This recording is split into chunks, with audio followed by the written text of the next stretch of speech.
वहां की जनता ने अपने किसी कारण से वहां के प्रधानमंत्री जो चुनी गई थी उसको भगा दिया। भगाने के बाद भारत ने उसको अपने यहां रख लिया। अब बांग्लादेश के लोगों को लगता है कि हमने जिसको भगाया उसको ये बड़े ठाठ से रखे हुए हैं लाल। वो भारत के खिलाफ तो कुछ कर नहीं सकते। भारत मजबूत देश है, बड़ा देश है, शक्तिशाली है, उनकी अपेक्षा बहुत अधिक, तो वो कुछ कर नहीं सकते। तो वो अपनी खींच भारत के ऊपर तो निकाल नहीं सकते। तो वो भारत के ऊपर खींच निकालने के लिए बांग्लादेश में जो हिंदू रह रहे हैं उनके ऊपर खींच निकाल रहे हैं। अगर आप किसी को शरण देखते हो और दुश्मनी मोल लेते हैं तो आपके अंदर उतनी ताकत होनी चाहिए। तो वो ताकत आप दिखा नहीं रहे हैं और शरण दे करके बैठे हुए हैं। भारत की जो राजनीति है और जो विदेश नीति है वो कहीं न कहीं धोखा खा रही है। और इसका परिणाम क्या होगा? इसका परिणाम ये होगा कि बांग्लादेश की जनता में भारत के प्रति दुश्मनी की भावना धीरे धीरे फिर पनप जाएगी। बांग्लादेश की जो परिस्थिति बनी है वो इसलिए बनी है कि बांग्लादेश कभी पाकिस्तान था और उससे भी पहले भारत था। भारत ही का एक भूभाग धार्मिक कारणों से पाकिस्तान बन गया। बाद में पूर्वी पाकिस्तान और पश्चिमी पाकिस्तान के बीच पटा नहीं मामला, तो उन लोगों में कुछ बाधा आई। उसका लाभ भारत की सरकार ने उठाया और उसको स्वतंत्र देश घोषित करवा दिया। वो स्वतंत्र हो गए, बांग्लादेश उनका नाम हो गया। पाकिस्तान से, पूर्वी पाकिस्तान से बांग्लादेश में परिणत हो गए। अब बांग्लादेश के रूप में भारत के प्रति वो कृतज्ञ थे कि इन्होंने हमको स्वतंत्र पहचान दिलाने में मदद की है हमारी, इसलिए भारत के साथ उनका अच्छा संबंध था। अब भारत के साथ जो अच्छा संबंध देश की राजनीति का और देश के जनता का चला आ रहा था, अब उसमें अंतर आने लग गया। क्यों अंतर आया? क्योंकि वहां की जनता ने अपने किसी कारण से वहां के प्रधानमंत्री जो चुनी गई थी उसको भगा दिया। भगाने के बाद भारत ने उसको अपने यहां रख लिया। अब बांग्लादेश के लोगों को लगता है कि हमने जिसको भगाया उसको ये बड़े ठाठ से रखे हुए हैं, लाल कालीन बिछा करके उसको उतारते हैं, उसको साड़ी की खरीदी करवाते हैं और उसको अच्छी जगह पे रखते हैं, सुरक्षा करते हैं। तो उनको लग रहा है कि हमने जिसको भगाया उसको ये पनाह दे रहे हैं, उसको ये शरण दे रहे हैं, उसको ये सम्मान दे रहे हैं, उसका ये मदद कर रहे हैं। तो इससे उनके मन में भारत के प्रति दुर्भावना आ रही है, शत्रुबोध आ रहा है और वो भारत के खिलाफ तो कुछ कर नहीं सकते। भारत मजबूत देश है, बड़ा देश है, शक्तिशाली है, उनकी अपेक्षा बहुत अधिक, तो वो कुछ कर नहीं सकते। तो वो अपनी खींच भारत के ऊपर तो निकाल नहीं सकते। तो वो भारत के ऊपर खींच निकालने के लिए बांग्लादेश में जो हिंदू रह रहे हैं उनके ऊपर खींच निकाल रहे हैं, एक के बाद एक। पहले एक मारा गया, फिर दूसरा मारा गया, फिर तीसरा मारा गया। पत्रकार भी मारे जा रहे हैं जो हिंदू पत्रकार हैं। तो ऐसी परिस्थिति में भारत की सरकार को विचार करने की जरूरत नहीं है।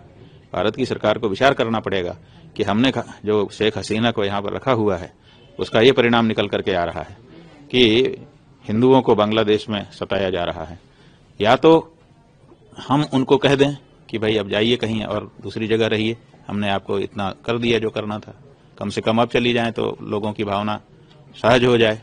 और अगर ये नहीं कह सकता है तो उसको ऐसा पराक्रम दिखाना चाहिए कि बांग्लादेश का एक एक व्यक्ति इस संदेश से संदिष्ट रहे कि अगर हमने किसी हिंदू को छुआ तो भारत सरकार हमारे देश को ही तबाह कर देगी। ये डर पैदा करना पड़ेगा। अगर आप किसी को शरण देखते हो और दुश्मनी मोल लेते हैं तो आपके अंदर उतनी ताकत होनी चाहिए। तो वो ताकत आप दिखा नहीं रहे हैं और शरण दे करके बैठे हुए हैं। और फिर शरण मांगा कब उन्होंने? आज तक किसी चैनल ने, किसी मीडिया ने, चाहे बांग्लादेश का मीडिया हो चाहे भारत का मीडिया हो, ये नहीं कहा कि शेख हसीना ने शरण मांगी है और भारत ने उनको शरण दी है।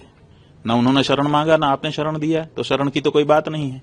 वो तो सहज में जैसे कोई रिश्तेदारी में आता है ऐसे आ गई हैं और आपने रख लिया है उनको, तो वो शरणार्थी भी नहीं है। अगर हैं तो शरण दी गई है तो संसद का सत्र बैठा था, उसमें उनकी पुष्टि होनी चाहिए थी ना कि उन्होंने हमसे शरण मांगा, हमने शरण दिया हुआ है, तो संसद उसकी पुष्टि करती। पुष्टि भी तो नहीं हुई है।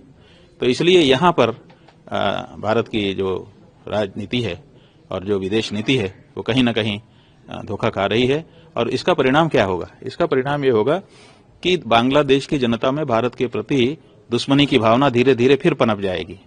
और धीरे धीरे नहीं पनपेगी, बड़ी तेजी से पनप जाएगी, क्योंकि उनका खून वही है, पाकिस्तान वाला। एक दिन भारत की धरती से वो अलग हुए थे, वो तो व्यवहार के कारण ठीक हो गए थे, लेकिन वो पुनः जैसे थे वैसा होने में उनको ज्यादा देर नहीं लगेगी। तो पता चला कि जैसे आपको पश्चिमी पाकिस्तान की तरफ से रोज मोर्टार दागे जाते हैं, उरी सेक्टर हो, पुंछ सेक्टर हो, रजौरी हो, पूरे जगह जगह पे यही हालत है। वही हालत बांग्लादेश की सीमा पे हो जाएगी। अभी आज की हालत यह है कि बांग्लादेश की सीमा पे कहीं कहीं बाढ़ तक नहीं है, लोग आराम से इधर उधर आ रहे हैं। कोई इधर गाय बांध रहा है और दूध दूधने चला आ रहा है, कोई कुछ खेती कर रहा है, ऐसी परिस्थिति है। लेकिन वो जो परिस्थिति पश्चिमी पाकिस्तान के साथ आपकी है वही इधर हो जाएगी, क्योंकि बड़ी तेजी से उनका वही भाव पुनर्जागृत हो जाएगा जिस भाव में वो पहले भारत से अलग हुए थे। वहां की जनता ने अपने किसी कारण से वहां के प्रधानमंत्री जो चुनी गई थी उसको भगा दिया। भगाने के बाद भारत ने उसको अपने यहां रख लिया। अब बांग्लादेश के लोगों को लगता है कि हमने जिसको भगाया उसको ये बड़े ठाठ से रखे हुए हैं लाल। वो भारत के खिलाफ तो कुछ कर नहीं सकते। भारत मजबूत देश है, बड़ा देश है, शक्तिशाली है, उनकी अपेक्षा बहुत अधिक, तो वो कुछ कर नहीं सकते। तो वो अपनी खींच भारत के ऊपर तो निकाल नहीं सकते, तो वो भारत के ऊपर खींच निकालने के लिए बांग्लादेश में जो हिंदू रह रहे हैं उनके ऊपर खींच निकाल रहे हैं। अगर आप किसी को शरण देखते हो और दुश्मनी मोल लेते हैं तो आपके अंदर उतनी ताकत होनी चाहिए, तो वो ताकत आप दिखा नहीं रहे हैं और शरण दे करके बैठे हुए हैं। भारत की जो राजनीति है और जो विदेश नीति है वो कहीं ना कहीं धोखा खा रही है। और इसका परिणाम क्या होगा? इसका परिणाम ये होगा कि बांग्लादेश की जनता में भारत के प्रति दुश्मनी की भावना धीरे धीरे फिर पनप जाएगी। बांग्लादेश की जो परिस्थिति बनी है वो इसलिए बनी है कि बांग्लादेश कभी पाकिस्तान था और उससे भी पहले भारत था। भारत ही का एक भूभाग धार्मिक कारणों से पाकिस्तान बन गया। बाद में पूर्वी पाकिस्तान और पश्चिमी पाकिस्तान के बीच पटा नहीं मामला, तो उन लोगों में कुछ बाधा आई, उसका लाभ भारत की सरकार ने उठाया और उसको स्वतंत्र देश घोषित करवा दिया। वो स्वतंत्र हो गए, बांग्लादेश उनका नाम हो गया। पाकिस्तान से, पूर्वी पाकिस्तान से बांग्लादेश में परिणत हो गए। अब बांग्लादेश के रूप में भारत के प्रति वो कृतज्ञ थे कि इन्होंने हमको स्वतंत्र पहचान दिलाने में मदद की है हमारी, इसलिए भारत के साथ उनका अच्छा संबंध था। अब भारत के साथ जो अच्छा संबंध देश की राजनीति का और देश के जनता का चला आ रहा था, अब उसमें अंतर आने लग गया। क्यों अंतर आया? क्योंकि वहां की जनता ने अपने किसी कारण से वहां के प्रधानमंत्री जो चुनी गई थी उसको भगा दिया। भगाने के बाद भारत ने उसको अपने यहां रख लिया। अब बांग्लादेश के लोगों को लगता है कि हमने जिसको भगाया उसको ये बड़े ठाठ से रखे हुए हैं, लाल कालीन बिछा करके उसको उतारते हैं, उसको साड़ी की खरीदी करवाते हैं और उसको अच्छी जगह पे रखते हैं, सुरक्षा करते हैं। तो उनको लग रहा है कि हमने जिसको भगाया उसको ये पनाह दे रहे हैं, उसको ये शरण दे रहे हैं, उसको ये सम्मान दे रहे हैं, उसका ये मदद कर रहे हैं। तो इससे उनके मन में भारत के प्रति दुर्भावना आ रही है, शत्रुबोध आ रहा है और वो भारत के खिलाफ तो कुछ कर नहीं सकते। भारत मजबूत देश है, बड़ा देश है, शक्तिशाली है, उनकी अपेक्षा बहुत अधिक, तो वो कुछ कर नहीं सकते। तो वो अपनी खींच भारत के ऊपर तो निकाल नहीं सकते, तो वो भारत के ऊपर खींच निकालने के लिए बांग्लादेश में जो हिंदू रह रहे हैं उनके ऊपर खींच निकाल रहे हैं, एक के बाद एक। पहले एक मारा गया, फिर दूसरा मारा गया, फिर तीसरा मारा गया, पत्रकार भी मारे जा रहे हैं जो हिंदू पत्रकार हैं। तो ऐसी परिस्थिति में भारत की सरकार को विचार करने की जरूरत नहीं है। भारत की सरकार को विचार करना पड़ेगा कि हमने जो शेख हसीना को यहाँ पर रखा हुआ है उसका ये परिणाम निकल करके आ रहा है कि हिंदुओं को बांग्लादेश में सताया जा रहा है। या तो हम उनको कह दें कि भाई अब जाइए कहीं और दूसरी जगह रहिए, हमने आपको इतना कर दिया जो करना था, कम से कम अब चली जाएं तो लोगों की भावना सहज हो जाए।